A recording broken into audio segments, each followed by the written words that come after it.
Bom, eu já tinha postado um vídeo explicando 5 razões pelas quais a Índia não vai ultrapassar a China. Como vocês gostaram, agora eu vou cumprir minha promessa e colocar aqui mais 5 razões pelas quais a Índia não vai ultrapassar a China. Sinta-se à vontade para discordar ou contra-argumentar qualquer coisa que eu falar aqui. Então vamos começar logo. A primeira nova razão é o ecossistema chinês. A vantagem da manufatura da China vai muito além da eficiência de custos. Na verdade, ela está no ecossistema que a China desenvolveu. A China não apenas fabrica produtos a um baixo custo, ela também controla toda a cadeia de suprimentos e gerencia meticulosamente cada etapa desse processo. Vamos aprofundar isso aqui um pouco mais com um exemplo da indústria têxtil. Pense o seguinte: imagine como é a jornada de um produto têxtil, começando desde o início lá na agricultura, onde o algodão é cultivado e colhido. A China detém o título de maior produtor de algodão do mundo. Mas o que diferencia a China é a sua notável eficiência. Apesar de usar apenas 1/4 da terra em comparação com a Índia, a China alcança rendimentos impressionantes com seu algodão. Mas diferente do que é retratado, isso não se deve principalmente ao trabalho escravo, embora com certeza isso possa ajudar, mas a investimentos inteligentes em tecnologias de ponta. Agora, considere a colheita de algodão, por exemplo. Os agricultores chineses de algodão adotaram máquinas avançadas, incluindo tratores de colheita de algodão da empresa americana John Deere. Na verdade, a região de Xinjiang, na China, produz mais de 20% do algodão do mundo, e ela é crucial para toda a cadeia de suprimentos têxteis da China. Olha só, 20% da produção mundial vem só de uma região chinesa. E além disso, a China possui uma rede de fábricas que fornecem diversos componentes essenciais, como tintas, botões, zíperes e tecidos, que são necessários para a fabricação de têxteis de todos os tipos. Esse domínio da cadeia de suprimentos, desde as matérias-primas até o produto final, é o segredo por trás do sucesso da manufatura na China. Na verdade, se a gente examinar um gráfico mostrando os salários da manufatura na China, poderemos ver um aumento significativo. Ao longo das últimas 2 décadas, os salários cresceram 7 vezes desde 2004. Apesar de um lado isso ser bom, por outro lado isso pode prejudicar muito a China, como eu expliquei em outros vídeos aqui no canal. Mas apesar desse aumento substancial, a participação da China na manufatura ainda continuou muito grande mundialmente. Isso enfatiza ainda mais a resiliência e adaptabilidade da indústria de manufatura na China, que apesar dos seus custos aumentarem, ela conseguiu manter o seu domínio. E na verdade, esse domínio já vem aumentando desde 2004. A China superou o Japão pela primeira vez em 2007 e depois os Estados Unidos e a Europa apenas alguns anos depois.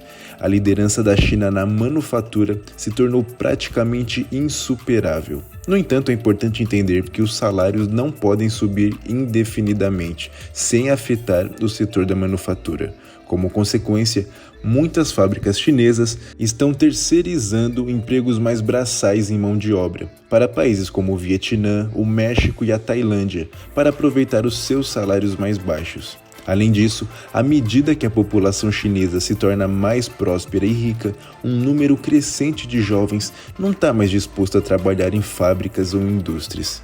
Agora, vamos mudar nosso foco para a Índia de volta. Em termos mais gerais, pode-se afirmar que a Índia está aproximadamente de 10 a 15 anos atrás da China em termos de manufatura. Apesar dos esforços substanciais para impulsionar a manufatura, o progresso indiano não se compara ao crescimento meteórico da China. Por exemplo, quando o primeiro-ministro Modi foi eleito pela primeira vez em 2014, foi lançada uma campanha muito importante chamada Made in India. No entanto, ao examinar os componentes do PIB indiano, a gente pode ver que a manufatura permaneceu estagnada, com crescimento mínimo ou nenhum ao longo dos últimos 30 anos. E isso nos leva à razão número 2, que é a dependência da Índia para com os materiais chineses. Talvez o insight mais intrigante nessa discussão seja que a Índia depende fortemente de materiais chineses para os seus empreendimentos de manufatura. O que significa que atualmente a manufatura na Índia muitas vezes envolve a montagem de baixo custo, como no caso das operações da Apple no país. Por exemplo, a fabricação de iPhones na Índia aumentou muito nos últimos 2 anos. No entanto, é essencial entender a ressalva. A maioria das operações da Apple na Índia, determinadas FATP, ou seja, montagem final, teste e embalagem, envolve processos intensivos em mão de obra, que são realizados com componentes diretamente importados da China.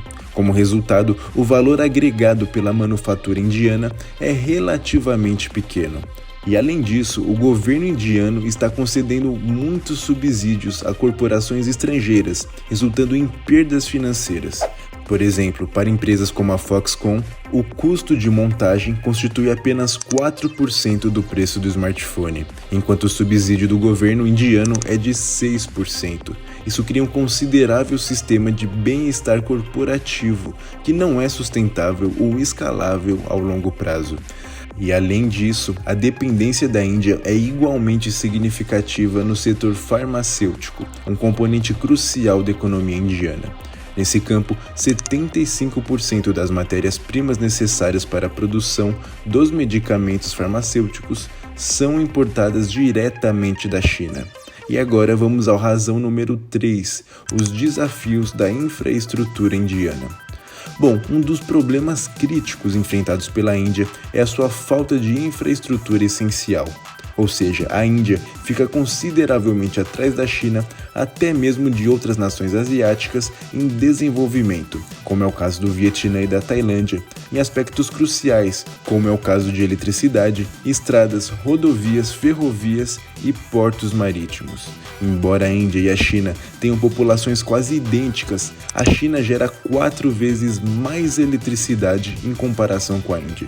E sem um suprimento suficientemente grande de eletricidade acessível e constante, como podem as fábricas indianas operar eficientemente ao nível competitivo para com a China? Mas mesmo em cidades como Bangalore, conhecida como o Vale do Silício da Índia, as quedas de energia são comuns, causando muitas interrupções. E além disso, problemas de transporte afetam toda a cadeia de suprimentos e o processo de manufatura em toda a Índia. As estradas dentro das cidades indianas muitas vezes estão em más condições, com apenas 4.000 quilômetros de vias expressas adequadas em comparação com a extensa rede de mais de 170.000 quilômetros que a China oferece. Além disso, trens de carga na China viajam a uma velocidade média de 25 km por hora, enquanto a Índia enfrenta perdas de produtividade devido à infraestrutura de transportes precária, como vocês bem conhecem dos famosos vídeos dos trens indianos.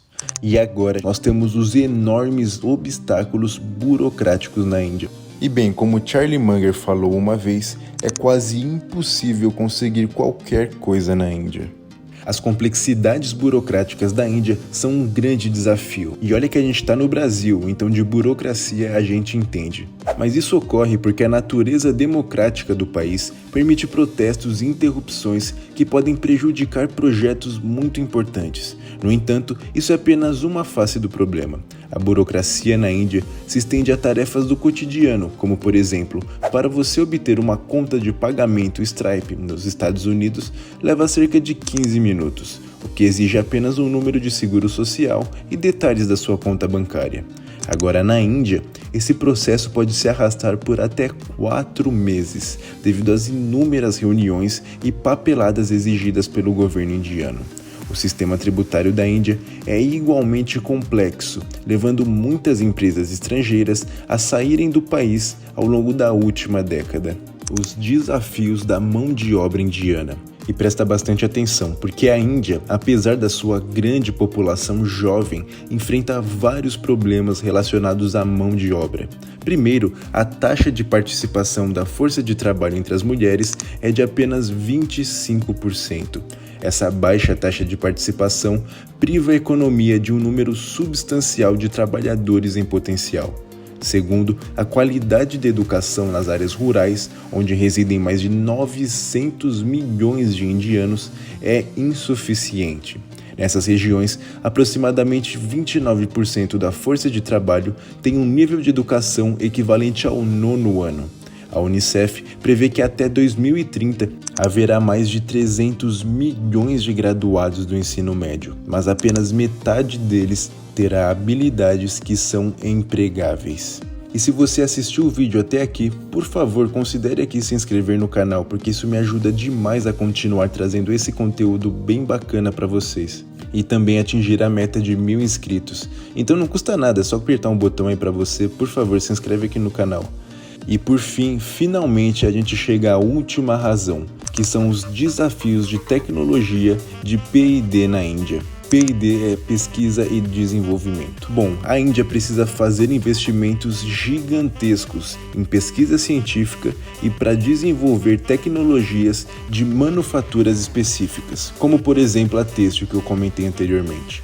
No entanto, a maioria das startups indianas continua focada apenas em software e serviços. Em termos de patentes, a Índia tem uma classificação relativamente baixa, com a China liderando o mundo nesse aspecto. Para avançar na manufatura, a Índia deve atrair investimento estrangeiro direto de empresas internacionais, assim como a China fez. O objetivo deve ser criar um mercado atraente para as empresas estrangeiras se estabelecerem na Índia, criando fábricas e gerando empregos, tirando assim a grande dependência que o PIB indiano tem de softwares e serviços. Agora, dadas essas questões discutidas no vídeo, eu acredito ser bastante improvável que a Índia ultrapasse a China num futuro próximo. Daqui a uns 50, 100 anos, a gente volta para conversar. Mas além disso, o cenário da manufatura está passando por uma transformação bem radical, com o advento dessa quarta revolução industrial, impulsionada principalmente por robótica, inteligência artificial e tecnologias avançadas de conexão, como é o caso do 5G e até do 6G. A China, que já compra quase metade de todos os robôs industriais no mundo, está solidificando a sua liderança sobre a Índia e as outras nações. Para permanecer competitivo, é imperativo que se abrace a fabricação em larga escala de forma eficiente e se abrace as tecnologias avançadas que estão chegando. Mas eu quero saber de você, e é bem legal da gente ter essa discussão aqui nos comentários. O que vocês acham? Faz sentido esses argumentos? Ou tem algo que eu estou deixando passar e você pode colocar aqui nos comentários. Novamente, se você não se inscreveu, por favor se inscreva para ajudar a gente a bater os 1000 inscritos. Muito obrigado pela sua audiência e até mais.